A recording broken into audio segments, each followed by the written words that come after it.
All right. What's up, and welcome to another episode of the Grind Line podcast. This is episode 50, and I am here with Tyler. Tyler, how are you doing? I'm doing good, Greg. It's good to be back. I've been away for a while doing the podcasting, but I'm glad to be back and doing it, even though But my voice is kind of gone. yeah, last week I was in Mexico, so Yeah, fuck you too. it's very depressing to be back in the 40-degree weather when I was just in the 80s all week. But we have a show to do tonight because people have been asking, when is the podcast coming back? And I told them, hey, hold on, I'm back from Mexico now, so we're recording tonight. Today is the 27th of March, and we're going to talk a little bit about the upcoming draft, the 2019 draft, which we will know in about 2 weeks where we land in that draft. They're doing it really early this year, which I think is better. It's going to get people excited, and hopefully it makes people do their research. So we know that everyone is hoping for the top pick, which we all know, like, correct me if I'm wrong, number one's going to be Jack Hughes. Yes. But we don't know, and I shouldn't say we don't know, but we were just going through, and maybe some of you don't know who the rest of these prospects are.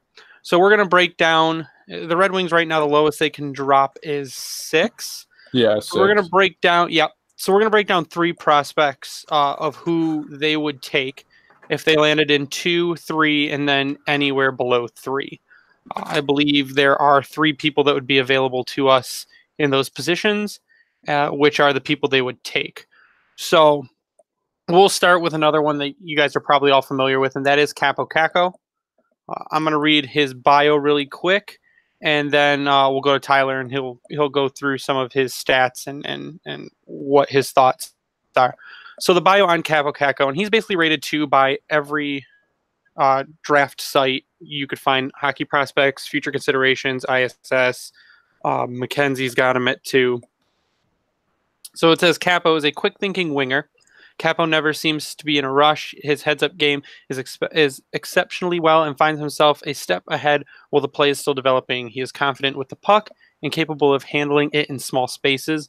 With decent size for a player of his age, Kakko protects the puck well and uses his high hockey IQ to make smart offensive plays.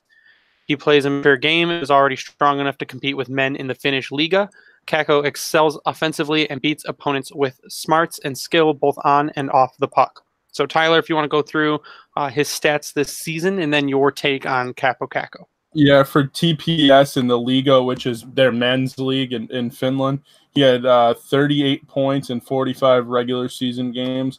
And right now in the playoffs, I don't know if they're still currently playing, but they've played 4 games.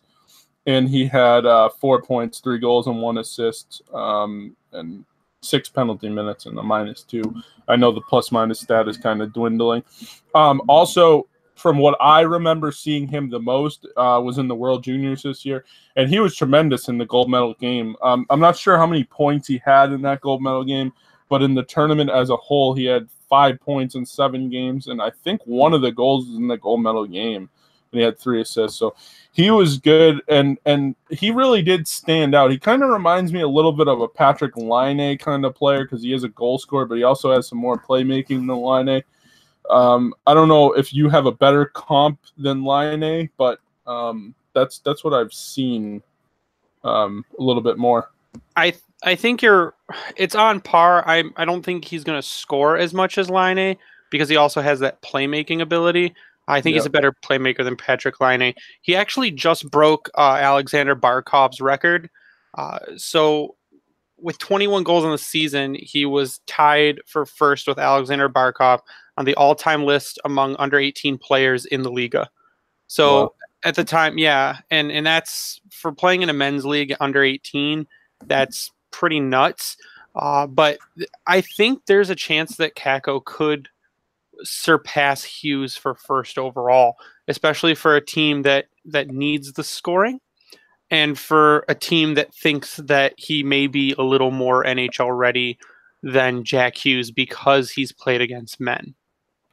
Well, I'll say one thing and one thing only. If Ken Holland, and if this is a big if, the Red Wings were to get the first overall pick and Ken Holland It's like, nah, we're good with Jack Hughes. We like Capo Caco. And Capo Caco turns out to be this awful player. Oh my God.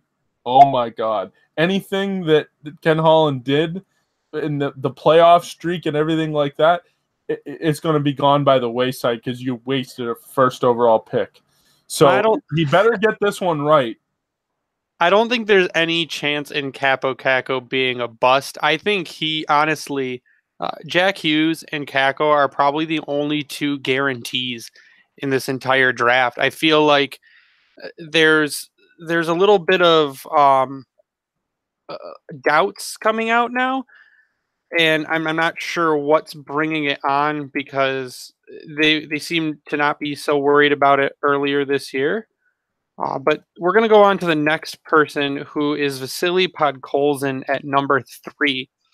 Now, this is where the weird part comes in. They're not sure if he wants to come over here from the KHL or if he would come over here. So to me, he's ranked 3, like to go third by almost every draft site. But my problem is that, do you put a third round pick out and just say we're taking you, even if you have any doubt in your mind that he comes here? Third overall pick. Yeah, the quotes on him from Craig Button is he's a complete winger with all the qualities that you want in a player. And then Draft in Europe says very strong on the puck, plays the hard way, fierce but disciplined, sound puck management, possesses an effective move to his forehand. Go ahead. Sorry. Go ahead. No. My only other problem with him was that his sample size is not super huge. Yeah. Well, I mean, this kind of surprises me because Vasily Podkolzin really kind of reminds me how his stock has risen kind of like Jesperi Kotkaniemi, even though he's not a center, obviously. He's kind of a player. Oh no, he is a player from overseas that a lot of people haven't seen a whole lot of. Like, he even played in the World Juniors this year and only had 3 points in 7 games. But for all of you that don't know, that don't watch the World Junior team, Valery Bragin, the coach of Russia, he's very against playing younger players. So he was 17 in this tournament this year. So he didn't get a whole lot of ice time. To have 3 points in 7 games is pretty good without any ice time, barely. So I don't know. I mean, this is one of the. This is where you start to get dicey in this draft. And I mean, if you draft him and he comes, great. If you draft him and he doesn't come, you just wasted a 3rd overall pick on a player that may or may never play in the National Hockey League. So that's the risk you take. However, I'll give you his stats. He played in the KHL. He only played 3 games with the Men League, but then he played in the VHL, which is the equivalent of the AHL to the KHL. Sorry, a lot of HLs here. He had 14 games played. He had 5 points, 2 goals, and 3 assists. And then in the playoffs, he had 3 points in 8 games. So not even close to a point per game player, not even in the VHL, but at 17 years old. And then in the MHL, which is like the ECHL of that, he had 12 games played at 8 points. So it's 6 goals and 2 assists in 12 games. And then he also played in the playoffs for them. This guy's playing in the playoffs for everybody. He had 3 games played, 2 goals and 1 assist. So I guess that's a point per game. This one really kind of scares me a little bit. The risk factor of him going to the KHL or staying in the KHL and playing for SKA St. Petersburg, which is basically, the equivalent of the New York Yankees to, the KHL over there. Yeah, that's Putin's team. That's Putin's team. They win every year, just about. I wonder why. Yeah, exactly. I wonder why. But I don't know. That's the thing that just scares me about Vasily Podkolzin. So I don't know. What are your thoughts on that? I agree. It's scary to risk a pick on someone that there's even the smallest chance of them not coming over here. Now, I think if you get the number 3 pick and you draft him, he's playing with Datsyuk. So that's true. Yeah. I mean, there could be the little bit of sway there. He talked to Datsyuk. Datsyuk says how great of an organization the Red Wings are and convinces him to come over. But I'm. It's probably at 3 the only place where I say I'm on the fence. Yeah. Do you take him or do you kind of reach a little bit? Now No, he is also very young. He's one of the younger people in the draft. He's 17 years and 8 months. So when the draft rolls around, he'll be like just 18. yeah. But like you said, there's not a lot of data on him. If you look up, go ahead.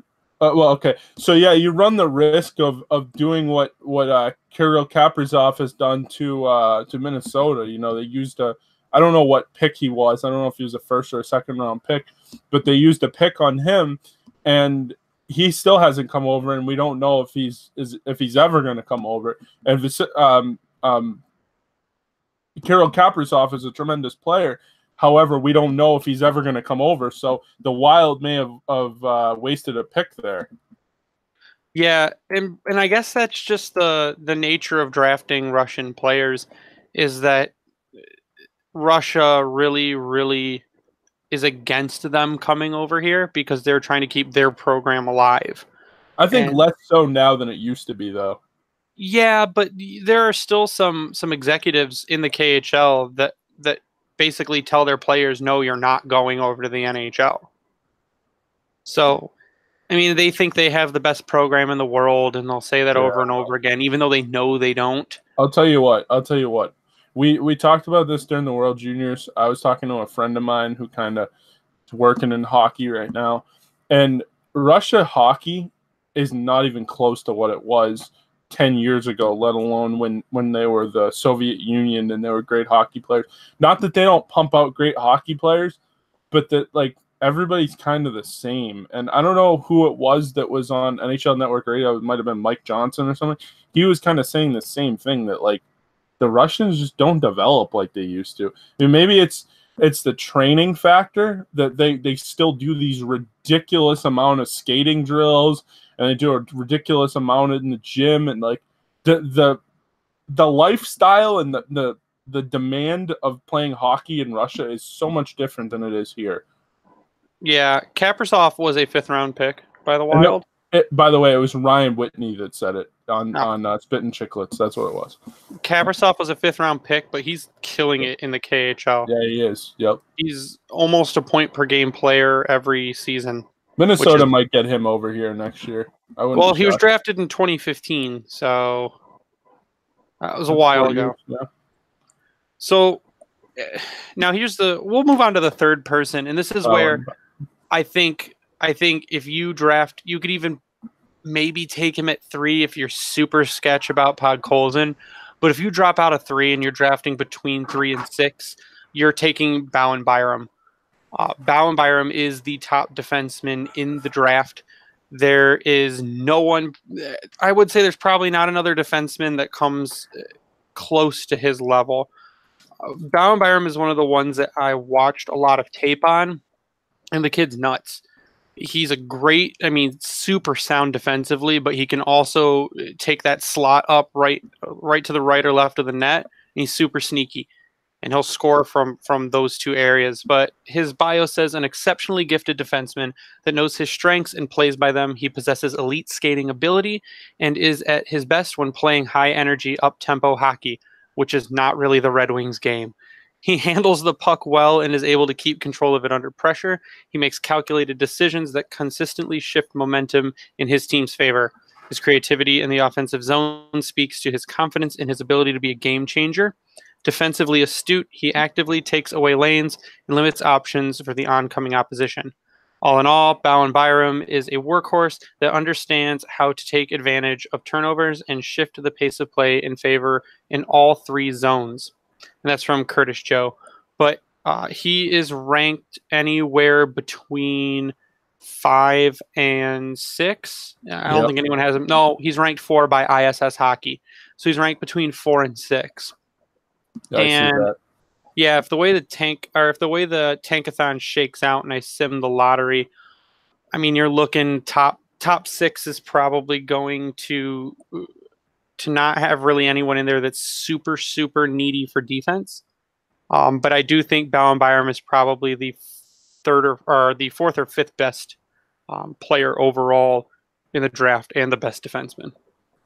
Yeah, well, I mean, at one point or another, if you don't get the first or the second overall pick, you kind of at 3. If you end up with 3, you're going to have to either try to trade up into that top 2, or you're going to have to make a pick. And I would not go with Podkolzin. I would go with Bowen Byram, because defensemen, the Wings have some that are starting to emerge, but to add another one to that, Cholowski, Hronek, those kind of guys, even some of the guys in the AHL and some of the guys still coming over, like Gustav Lindstrom and those guys, they pretty much would, just continuing to add to that crop of defensemen, will definitely benefit them in a few years for sure. And Bowen Byram, just so you guys know, he had 67 games played this year in the WHL, which is the Western Hockey League in Canada. He had 71 points, 26 goals, and 45 assists. And he had 80 penalty minutes, so he's got to be physical a little bit anyways. He's scrappy. And, he played 3 playoff games, had 5 points, 2 goals, 3 assists. Again, 2 penalties, but so I don't know. I mean, this is one thing that starts to scare me about this draft. It's not totally deep. It doesn't look like, especially Bowen Byram's only 17 years old. So basically you draft him, and he's going to be going back to Vancouver to play with the Giants next year and probably the year after, and then he'll get a chance in the AHL or maybe even the NHL out of camp in 2 years. Yeah, what's pretty crazy about Bowen Byram is if you look at his stats for this season, he's second in points on his team as a defenseman. So there's a center that also plays right wing above him with 78 points. He's second with 71, and the third person on the team has 60. So for a defenseman, that's pretty crazy. He also has the highest plus minus on his team at plus 33. So yeah, he's your defenseman. If you miss out on the lottery, which, I mean, come on, the Red Wings, they're going to miss out on the lottery. We're going to be between 4 and 6. But if you're in that position and you say we're 3, we're 4, I say even at 3, take Bowen Byram, because Podkolzin, it's a crapshoot. And I mean, if you would have asked me a couple days ago, I would have said take Podkolzin for sure. But going back, looking at it, hearing the reporters say, he might not come over, there's a doubt there. And I say, if there's any doubt, you don't waste that number 3 pick. Unless through Datsuk or through the grapevine that eventually he's going to come over to the NHL. That's the only way. That's the only way. Exactly. That's what I mean. That's the only way.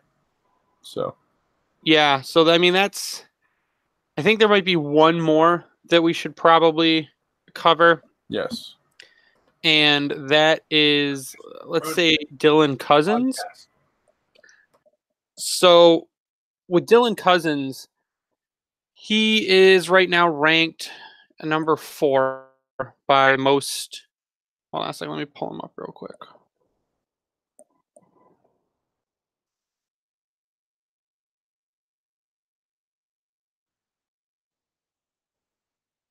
All right. So Dylan Cozens, yeah. Okay. So Dylan Cozens his rankings kind of all over the place. He is anywhere ranked between. He's ranked 3 by Central Scouting for North American Skaters. He's ranked 4 by McKean's. He's ranked 5 by Bob McKenzie.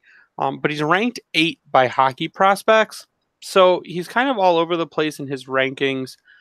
He is 6'3", 185 pounds. So he's a big guy. He is NHL size, but again, he's 18. And he plays in a league where you cannot move until you are 20 or have played 4 seasons. So I feel like this draft is very center heavy. Yeah. There's been a lot of centers, and Cozens is a center. So what do you got? Center and wing. I'm sure he plays a little bit of wing as well. Well, if you think about it, any center can play wing, really. Yeah, that's true. You could transition him, but again, his natural position is center. Center. So have you looked up Cozens? Have you done some research on him? Yeah, I have him here. Just for you guys that don't know, he plays for Lethbridge Hurricanes in the WHL. Again, another Western Hockey League player. He's actually one of the few NHL prospects that's ever come from Yukon, which is like one of the northern territories in Canada. So no one lives there. No one lives there except for this kid, apparently. He played on one of the Canadian Red teams, which is like, for those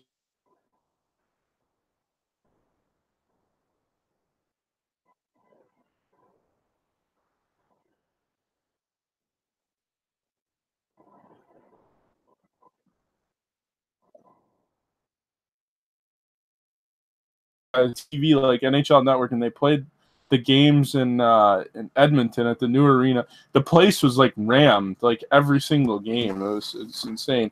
But anyway, so yeah, he played for that team. He had 7 points in 6 games, so he had 6 assists. Looks like he's more of a playmaker than a scorer. However, then you go to the Western Hockey League, and this year he had 68 games played with and 84 points. He had 34 goals and 50 assists in the Western League. Now, you guys know this here. Anthony Mantha had like 126 points in the Quebec Major Junior Hockey League his last year. So sometimes they don't translate to the NHL. However, you know, if you get even half of that, then you have an impact player on your hands. Yeah, absolutely. And he's another one that I've gone on. And if you go on YouTube, a lot of the forwards that are in the Canadian leagues, you can find really good highlights packages on them. Cousins is one of them. So he's got pretty high-end hockey IQ. He has good ice vision. He's a good first pass guy. So it's kind of, like I said, pass 3 is kind of or pass 2 is kind of a crapshoot.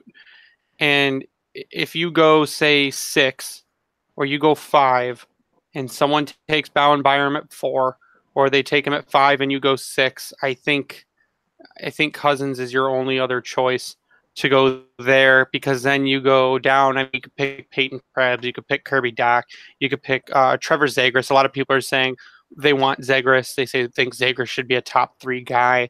People are saying that Boldy should be a top 3 guy. There are a lot of people saying that we should trade the pick down to go get Spencer Knight. I think that's a terrible idea. Yeah, no, you don't draft a goalie in the first round. I'm sorry, you don't do it. I mean, sure, draft a goalie in the first round if you're picking in the 20s, because in the 20s you go, we don't know if they're going to turn out or not. There's a little more doubt generally in most drafts once you get past 10. So if I'm picking 20, if I am the LA Kings and I'm picking 26, I might take Spencer Knight. If I am the Hurricanes and I'm picking in the 20s, I might take Spencer Knight. I would definitely take Spencer Knight if I was the Hurricanes at 20. Yeah. If that's what they end up with.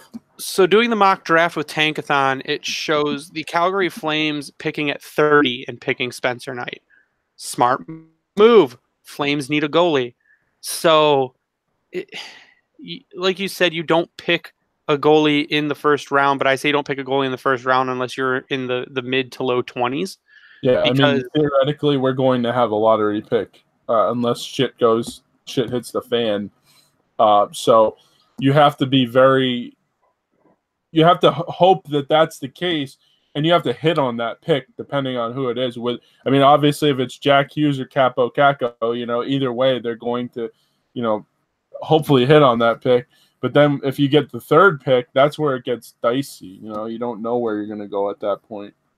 Yeah, so I'm saying, Tyler, we land at 4. Who are you taking? I would say Bowen Byram. Okay, so you would jump Byram up to 4. Yeah, just because the defense.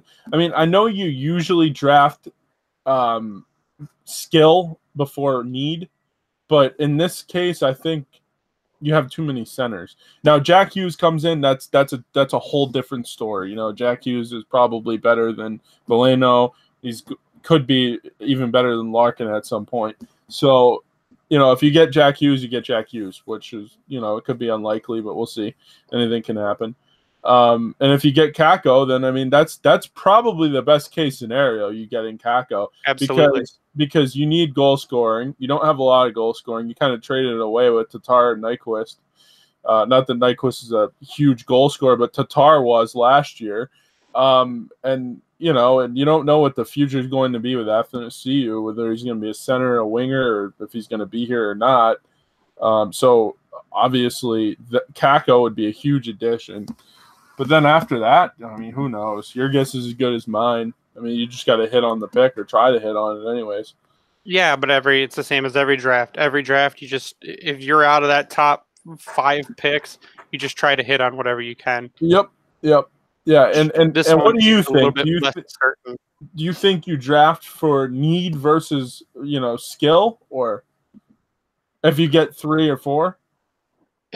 If you get 3, I think you draft skill, but I think even at 3, your skill also matches your need. If you, like I said, if you have any doubt about Podkolzin, your skill matches your need in Bow and Byram. I'm not going to say that there's much of a skill difference between Cousins and Byram because they play 2 different positions, but they both play them at high level. Yeah. So it's interchangeable, I think, at 4 and 5, depending on what your need is, and even at 3. So 1 and 2, I think, are a lock. 3 seems to be a lock, depending on your belief of KHL players moving. But I think 4, 5, and maybe even 6 are interchangeable because of position alone. They've all got good size. They're all pretty tall, besides Peyton Krebs. He's a little shorter. But it's the crapshoot. I mean, your number 1 overall guy is 5'10", 161 pounds, which is in no way a NHL build, but you can bet your last dollar that he'll be playing in the NHL next season. Yep. So I think you go 1, of course, you're picking Jack Hughes. 2, Kaapo Kakko is a lock. I think 3, 4, 5 are pretty interchangeable, depending on your belief system. Yeah, I think what's going to happen. Well, I don't know what's going to happen, but if I were to predict, I would say that Colorado will be in the lottery via Ottawa. Detroit will be in the lottery, and then the other team will be in the lottery. Will probably be LA, or it could be another team as well. Jersey. So, I mean, your guess is as good as mine. What's going to happen there? I mean, time will tell. 2 weeks from now, we'll know who's going to be picking at top of the draft. Yep. Well, we know who's going to be picking at top of the draft, but what the order is going to be, I should say. Yeah, and we will do a show post, and that might be our next show. I'm trying to see how our schedules are working out. I'll have to record one next week. So in 2 weeks, our show will be after the 9th to go over how the bingo balls fell. And then what we will do is we will do an in-depth profile about who we believe the Red Wings are going to draft at the position that they roll into. If it's 1 or 2, you're going to hear a crap ton about Jack Hughes or Kaapo Kakko. If it's 3, by then we will have made our definite decision on who we are drafting at 3. And that will be our topic in 2 weeks. All right, so I have a really stupid – well, I don't know if it's stupid, but I have a question for you. Now, let's just say the Red Wings like what they have in Veleno and Larkin, and they get the first overall pick. They like what they have in Veleno and Larkin. They have the first overall pick, but they really want Kakko. Do you do what – I'm just going to throw a basketball reference in there because I'm just going to throw that to you. The Celtics had the first overall pick a few years ago, and they traded it away to Philly and moved back to 3 or 4 and took Jason Tatum, who was a tremendous player out of Duke. So do you do something like that where you move back to 2 and then still get asset? I mean, I would. Why not? Oh, yeah. If the player you want is Kaapo Kakko, the team wants Jack Hughes, they're not in the lottery, they're willing to give you a ton, and you still get the player you want plus assets, I would do it in a heartbeat. So what I would do is if I come up 1, and I even said I might take Kaapo Kakko at 1. So if you come up 1 and you say, I wouldn't say Colorado because I don't think they really need a crazy good player right now, and I don't think they would care about trading you up to number 1. but say that if I come in at 1 and LA comes in at 2, and LA says, we will give you the number 2 pick and a prospect, and we will take Justin Abdelkader from you. See you later. Good luck.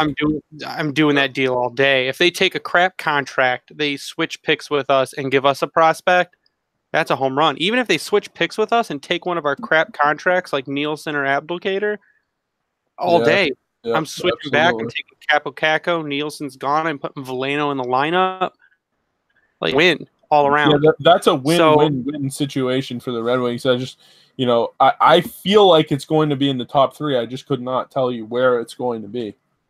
Yeah, I can't either. But like I said, if you come up 1, if you have an offer to switch to 2, do it. If not at 1, I'm okay with either Hughes or Caco at this point because we need scoring, and you could always use the most elite player in a draft. So I'll tell you what, the thing that scares me a lot about Jack Hughes is not the fact that he's it's the fact that he's 5'10". What is he? 5'10", 165? 161. That's not an NHL build. So Johnny Gaudreau. Yeah, I guess. I mean, but if your best player is going to be 5'10", 161, I mean, where are you going? I mean, I guess in theory, Dylan Larkin would still be the best player on the team, and I'd be screaming if they got Jack Hughes. I'm just saying there are, and just because we do this, we have the opportunity to criticize and kind of, look at it from a different angle. You still have to have some concerns as a fan whether he's going to last or not, in the NHL with that build. Johnny Gaudreau's 5'9", 165. He's still 165, and he's played since 2013, 2014, so he's not gaining weight because he's not that big. But here's the thing, Greg. You talk about Johnny Gaudreau. My dad just mentioned Marchand. Those guys are wingers. The Jack Hughes would be a center. Can you name me one center that's tiny? Not off the top of my head, no. Most centers are above 6 feet because most centers are big. They have a slightly more defensive role to them. So you're right. Most centers are a little bigger, but I think with his level of skill, I think might be able to overtake his height issue. Yeah. So, but I think that is where we're going to wrap for tonight. So Tyler, give me your final thoughts and your Twitter handle. My final thoughts are these games suck. I've been watching mostly highlights, and I haven't really seen many of the games. Although I did see the win in Vegas. I was actually really drunk that night, and I was screaming, actually, because that was awesome. That pass by Larkin was insane. I was actually at my buddy's house that's leaving for the Marines. Shout out, Ryan. We basically had a party, and I'm like, yo, can I just throw the rest of the Red Wings game on? It's overtime. It's like, yeah, go ahead. Yeah, that happens right away. So, but then hopefully the bingo balls go our way, and we get what we want. But other than that, that's all I got. You can follow me on Twitter at SealDog91. My final thoughts are my brain is becoming clearer from Mexico, where I basically drank nonstop for 4 days, 5 days. I'm glad you had fun, Greg. Yeah, thanks for hanging in with me on the first podcast back from, where it was nice outside to where it's not nice outside. But we will be back next week with another episode where we will do a mailbag. So if you have any questions, please shout them out to us on Twitter or on Facebook, or leave comments on wherever you're listening to us at, and we will get them and we will answer your questions. You can follow me online at Bringing the Wing. You can follow the podcast online at Grindline Pod. Don't forget to check out our merch, Redbubble merch store. You go to our Twitter. We've tweeted it out several times. We're selling shirts like hotcakes, which is great because it helps us pay the bills, which is great. And then it will eventually help us buy things like microphones and fun stuff like that. So, or maybe get us all together for a game next year. Yeah, we sell 1 million T-shirts. We could all get together for a game. But go check out our merch. You can find our podcast on iTunes, Spotify, radio.com, TuneIn, pretty much anywhere you can listen to a podcast. We are there. And then go follow us on Twitter, please. But for Tyler, I am Greg. You stay classy, Hockey Town. You too, guys. Have a good night.